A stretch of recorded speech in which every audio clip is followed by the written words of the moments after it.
In this video, I want to start working on the spectator system. So currently, when we die, in the game mode here, I don't know why I have that still open. In the game mode, we have on player death, which triggers a change in our view. So basically, this function here is going to allow us to start spectating the next player. So as you can see, our view target is being picked to, someone else's player state, essentially. So there are a couple ways we can go about handling this overall setup. And yeah, so we're going to kind of discuss them.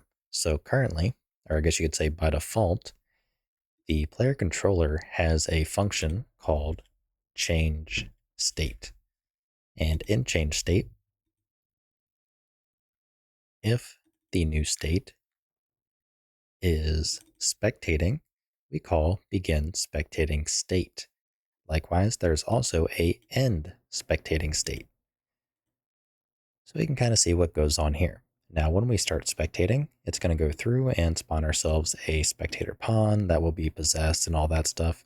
We don't want to do that. We do want to do this, though, so that way we stop possessing our dead pawn. But we need a way to basically notify the client that, hey, you have begun spectating. As far as I know, there's not really anything replicated that tells you that. There is a replicated var in the player state, but it's not fired off via onrep, so it's not really going to be very friendly to checking. So we're going to set up our own bool in the player controller, and when we begin spectating, the server's just going to set it to true, and when we end our spectating, it's just going to set it to false. And when we receive that bool, if it's true, we can simply add our mapping context for spectating, and when it's false, we can remove it. Now, the other alternative is we can use our ability system. So basically binding to our ability system component for when it receives the dead tag. When we're in the dead tag, we can assume that we are spectating, and then when it's removed, we stop. So that's another approach.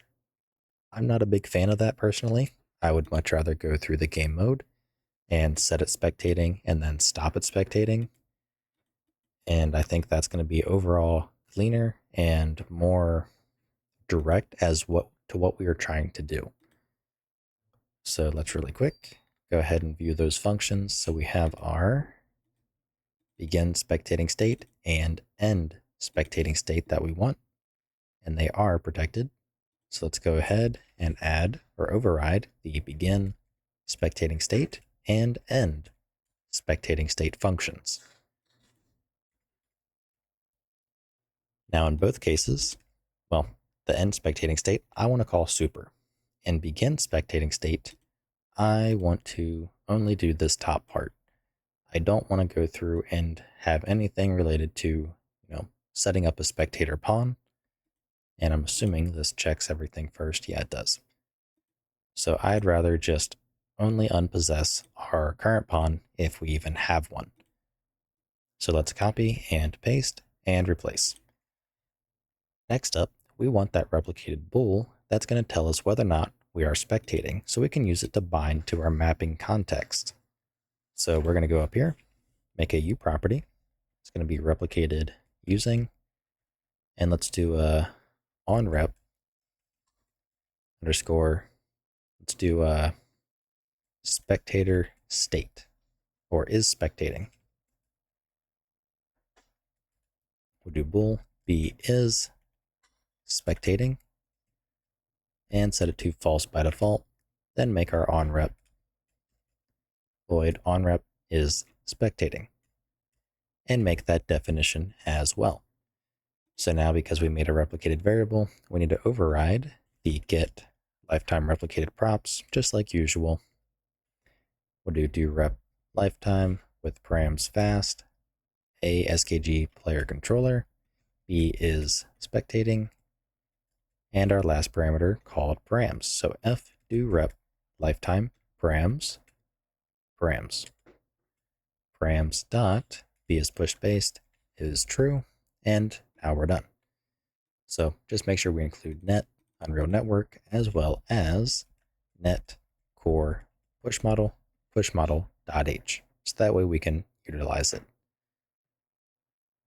Okay, so we have our onRep and we have our begin and end spectating. So when we begin spectating, we want to go ahead and set B is spectating to true.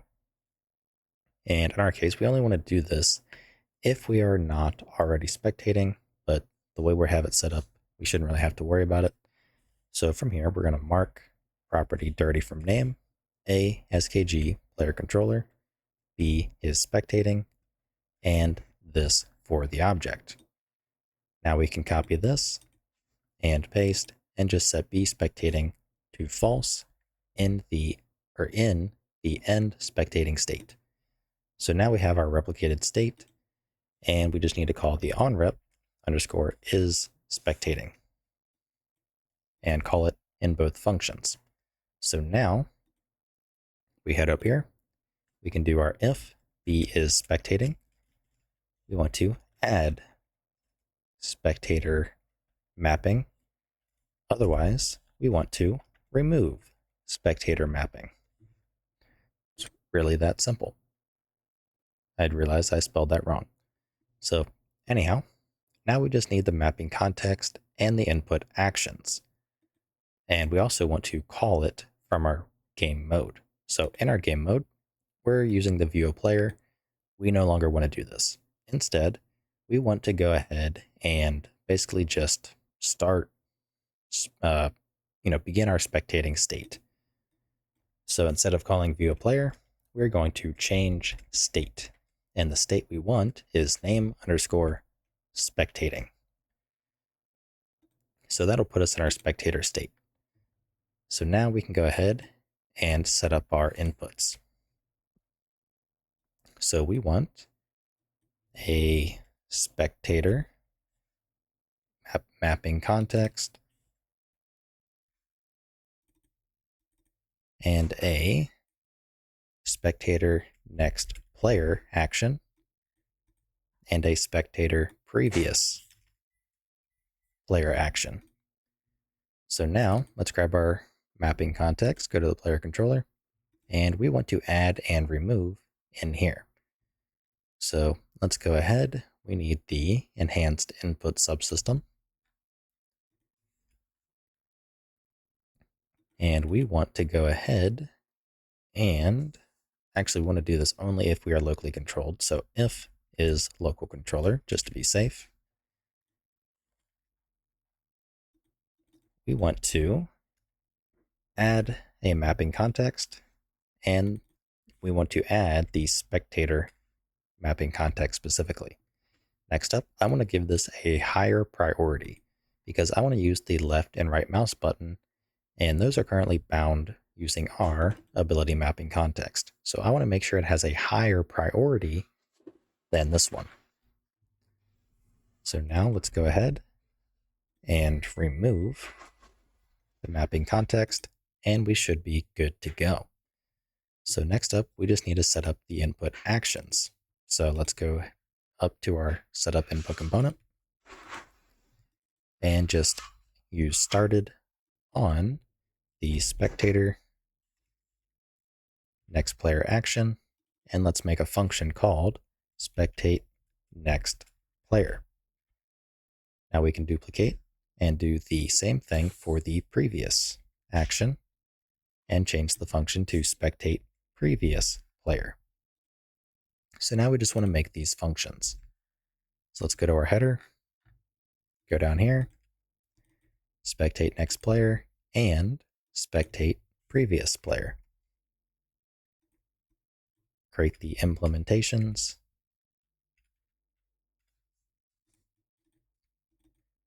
And it puts them in the header, so I got to move them to the CPP. And in here, really the only thing we want to do is there already is functions that exist to do what we want.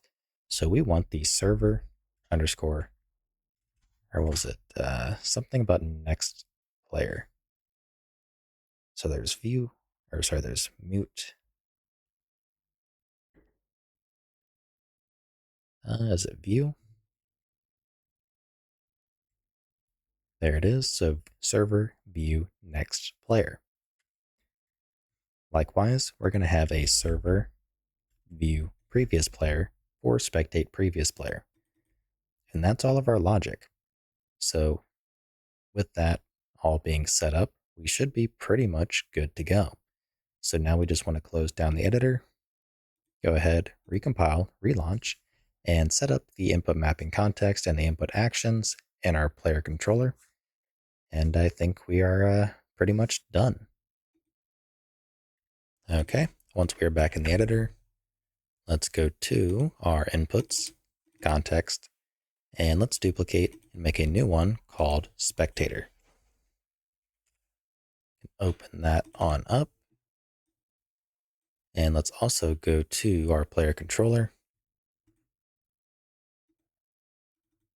and set the spectator mapping context. And now we just need the input actions. So let's go to our inputs, actions, make a new folder called Spectator. Make a new input action, IA underscore spectator underscore next player. Duplicate and make a new one called previous player as well. Spelled that wrong. And now we can set it. So let's set the next and the previous.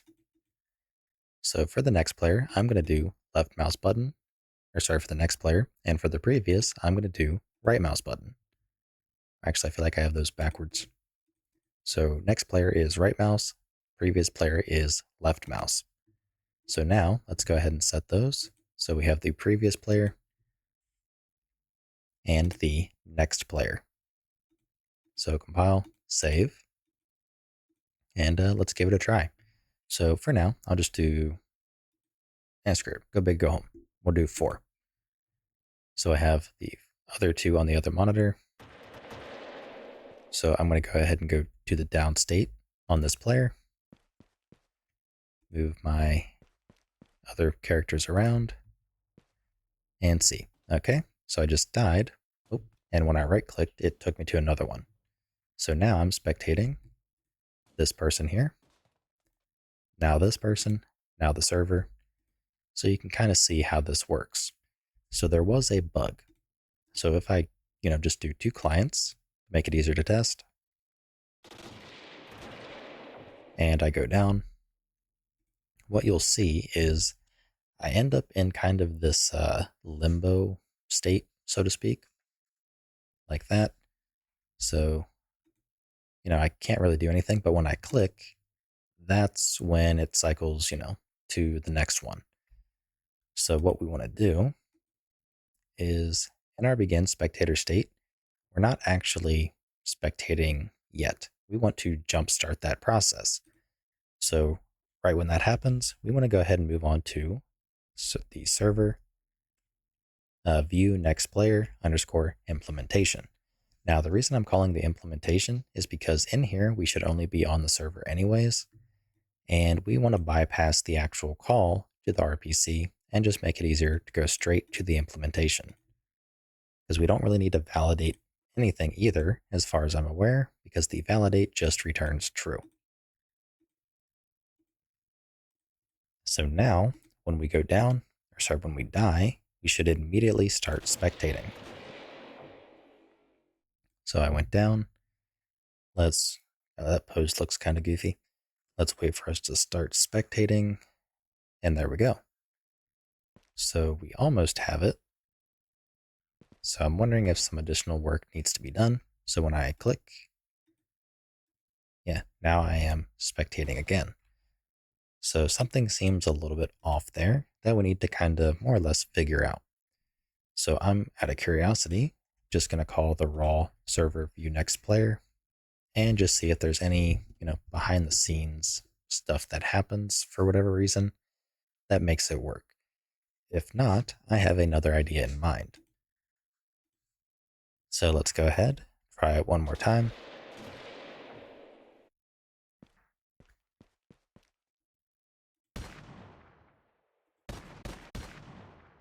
Okay, and he died. and nothing. So then when I click again, then we spectate. Okay, so the next thing that makes me question, maybe it's going forwards and backwards that's causing the next problem. I'm not 100% sure, but we're going to take this instead, go to the on rep, and once we start receiving that we are spectating, we're just going to notify the server that, hey, I want to go ahead and immediately spectate the next player. So we're just going to do it this way instead. Okay, now that we are back in the editor, let's try to see the result. So I go down, and we wait our, 8 seconds. We die, and we immediately, well, not immediately, but we start spectating. So I didn't have to press anything. Now, let's try the reverse. So we'll go down server side and make sure the server can also spectate other clients without having to do anything. And that does seem to be the case. Okay, so I'm pretty happy with that. We have our, very basic system set up, and the only thing left is to work on the UI. So let me try to find an example really quick. Okay, so this is the example I want. I basically want to have it come up with a custom little UI that says, we are spectating and left mouse to follow next player. And I realize I have these backwards. So let me fix that really quick. Let's go to our mapping context for the spectator. So next player is left mouse, previous player is right mouse, and save that. So what I want to have happen is basically we're going to notify the HUD that we are spectating, and it's going to, show and hide some, various things. So with that said, I will see you in the next video.